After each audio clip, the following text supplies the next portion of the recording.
I was never the one to command attention in a room. I didn't wear flashy brands or drive cars that drew stares. I didn't feel the urge to flaunt wealth just to impress anyone. My strength existed in subtler ways. In the attention I paid, the details I remembered, the loyalty I offered without question. That was who I was. And when I met Serena, I thought I had finally found someone who recognized that value. It happened on a regular afternoon in the least expected place, a bookstore. She had been juggling a pile of books when one slipped from her hands. I bent to catch it before it hit the floor. She glanced at me, smirked, and said something along the lines of, "Guess I'll need this for people like you." Her laugh wasn't mocking but sharp and lively, catching me off guard. We began talking, and for the first time in a long while, I felt seen. Serena was different from me, quick-witted, bold, effortlessly charming. People gravitated toward her energy while I stayed quiet, observant, perhaps awkward at times. Yet she told me once that she found my calmness reassuring, even attractive. That was enough to make me believe I had stumbled into something real. The beginning of our connection was simple and beautiful. She would reach out first, send texts just to say she missed me, call to hear my voice. She shared that I made her feel secure, that she trusted me in ways she hadn't trusted anyone before. I held that close, devoted to nurturing it.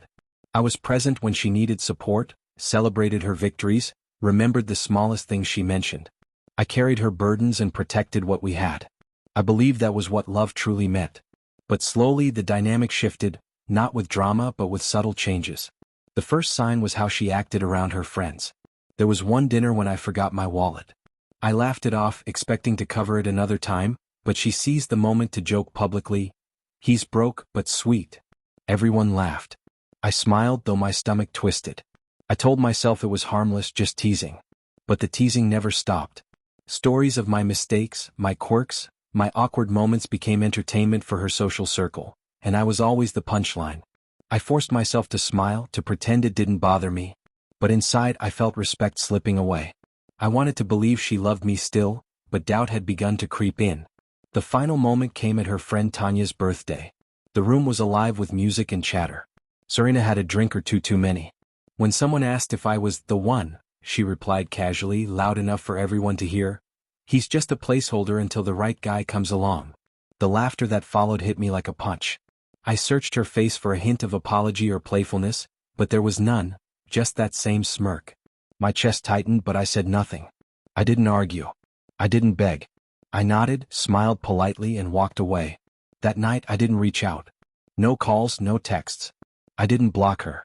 I simply stopped. I stopped chasing her, stopped seeking scraps of her attention, stopped trying to hold on. For the first time in over a year, I chose myself.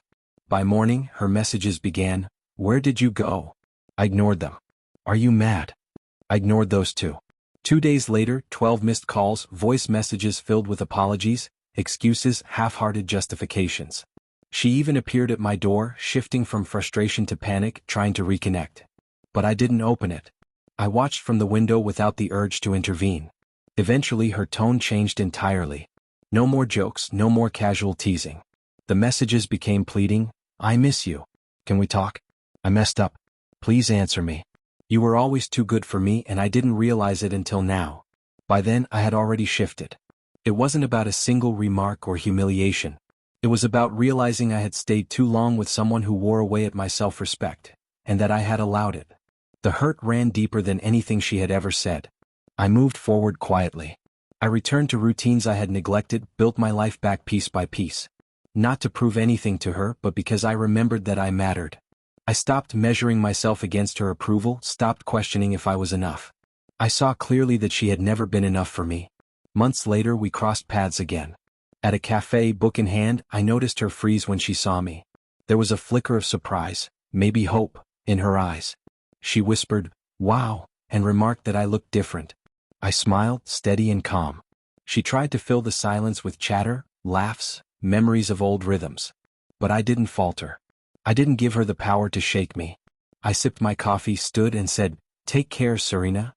Then I left without a backward glance. She realized too late that her words no longer carried weight. Some people never grasp the impact of their actions until the absence of someone they took for granted speaks louder than anything they could ever say. She had assumed I would always be there, despite the way she undermined me. The moment I stopped caring, everything changed, not out of revenge, not out of malice, but because I chose myself. Sometimes the strongest act is the quietest one. Walking away without a word, letting your absence speak volumes. In that silence she finally heard everything she had ignored.